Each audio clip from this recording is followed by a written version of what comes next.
let's talk achievements. So I've spent a lot of time over the last few months, the last year or so, really trying to 100% as many games as possible, up until the burnout point where there's like two or three left and you really can't be bothered anymore because they're the awkward long ones. But still, I want to go through a few of the games I have actually finished so far. So as you can see, the green ones are the ones I've done so far, and it's not a massive list, but I am getting some. Right, so the first one I did was Banjo Kazooie. Um, Obviously, this is an N64 cartridge, but it never got a physical release on Xbox, so I'm going to have to stick with what I've got. But this was one of the most fun ones. It was a bit collecty and kind of grindy towards the end, but I mean, that's kind of the point of the game. It's a really well-made collectathon, so it didn't feel like too much work. And the kind of final missions being kind of like, hidden puzzle ones made it actually really enjoyable. It was great. Next one worth mentioning was probably Road 96. The achievements really weren't that bad. Most of them popped up on their own. The ones you had to go back for were mostly because there was a story route you missed anyway. This is an incredible story game. I loved it to bits, and it did not take too long to do at all. Now, Rocket League. Rocket League was a massive pain in my ass.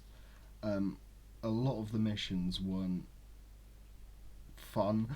It was a lot of the grinding wasn't so bad because a lot of it was stuff that would pop up kind of organically. It was the stuff like the specific achievements where you needed to have specific cars or specific toppers, and it didn't feel like an achievement. It felt like I was just kind of ticking boxes, and that was what's really not fun. I like achievements where I have to physically do things. When the achievement is literally just put a hat on or play with this car or play against this car, it's boring. I couldn't stand doing this, but I did it and it's done. Now, I know I said Banjo Kazooie is probably my favourite one to fully complete, but I think I take it back. Life is Strange. It was amazing. Almost everything was, again, it was those missed story chances, and those achievements took you to them. It wasn't much like, awkward collecting. The photos were kind of a pain in the arse towards the end, but I mean, mostly it was going to be because I've missed stuff anyway, and some of them had really cool puzzles attached to them. So instead of just sitting there and kind of just awkwardly having to hunt for things, there was cool puzzles. Like I remember the squirrel one and outside the main campus building, where you had to actually get the squirrels to go and get the food, and then you could take the picture. It was great. A lot of them had actual kind of reason to them, which was amazing. Now, Assassin's Creed 1. This one was great. I love Assassin's Creed, and I think I was never a fan of Black Flag, but everything before that I loved. Assassin's Creed Black Flag just felt clunky and awkward, and I don't know what it is. Everybody loves it. I can't get behind it. It just didn't feel right. This was great. A lot of the missions were, again, kind of collecty, but they were like going after the Hidden Templars. It actually gave you a fight. It gave you something to go for. The Hidden Flags I couldn't stand. I hate it. I ended up giving up and having to watch YouTube video guides on how to find them just to get the achievement done. And if I'm having to look at guides to figure it out, and it's not me being stupid, it's just because it's that grindy, no, it shouldn't be an achievement. Need for Speed Hot Pursuit was another one of those really annoying ones.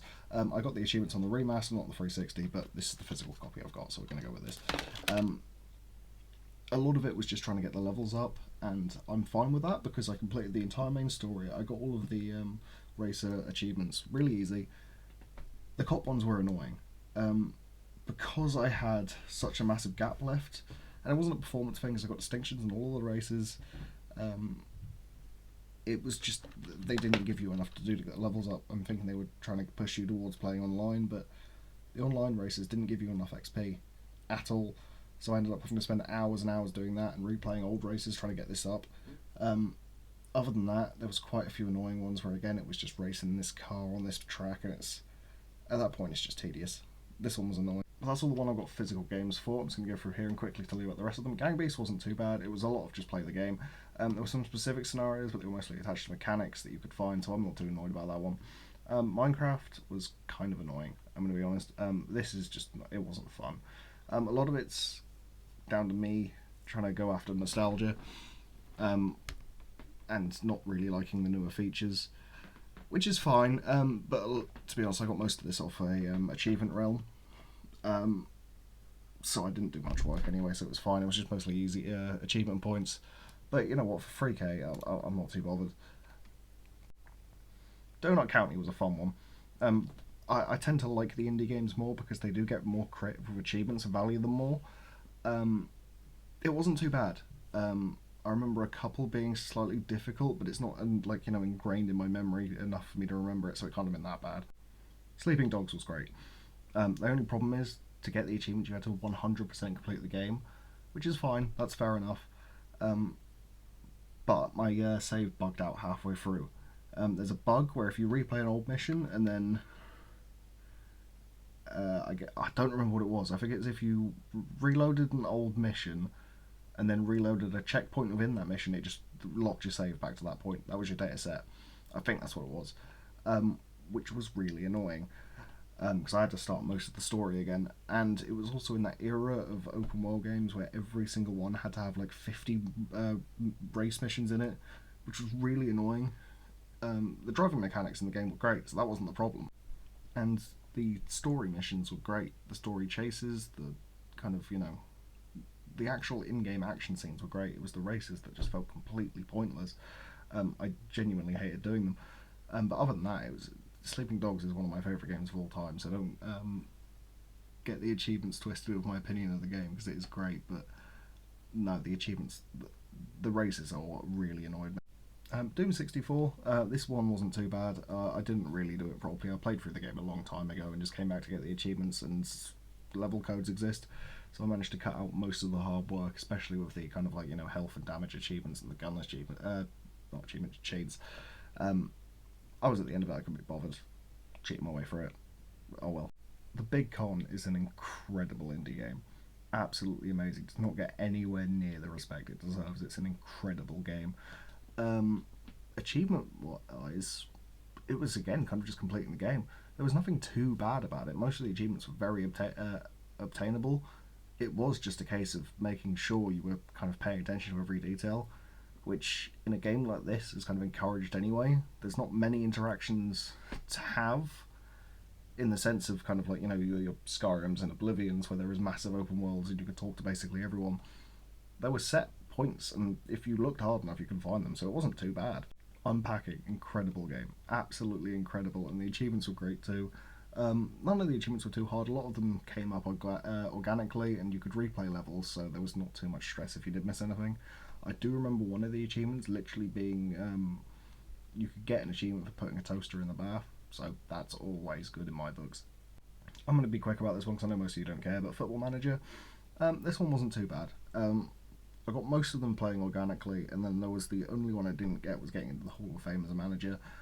That wasn't too bad. I just loaded up a save as PSG and simulated my way through it. Plants vs Zombies, the base game, another one of my favourites of all time, as it is for many people. It really annoys me that EA kind of decided to go a completely different direction, turn it into turn the actual Plants vs Zombies games into just glorified mobile games, and it's really annoying. Like the first one came out on PC, and then it was Mac, and then Linux, and then Xbox, and then PlayStation 3, and it was amazing. Then they put the second one out, and it was Android on iOS, and it was dead immediately. Achievement wise, wasn't too bad. A lot of it again was just a case of play the game and you get most of it. The only kind of grindy stuff was like the Zen Gardens and the Trees of Wisdom, but I mean, if you're playing the game properly and you actually commit to it, you're going to get them anyway, so it's not too bad. Firewatch, an incredible game again. I'm sure most of you saw somebody play this back in like 2016, 2017 when it launched.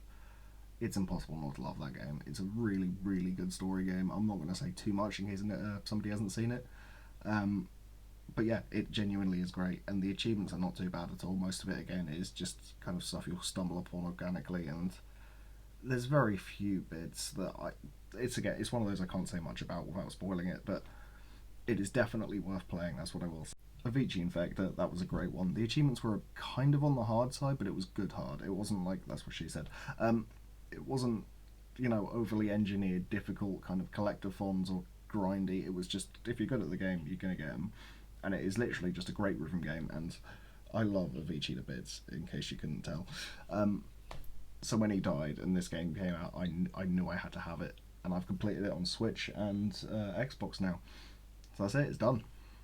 Just want to quickly mention the games I'm kind of close with. Assassin's Creed Odyssey is one I'll figure out. I'm going to go through and play all of the Assassin's Creeds again. So this one will pop up and be done eventually, but I'm going to go back from the beginning. I've already finished one. I'm going to go through two Brotherhood and Revelations, then do the Ezio collection, and then move on. So we will get there eventually, but soon. Golf with your friends. it's a fun game. I'm going to get it done at some point, no problem at all. Stanley Parable.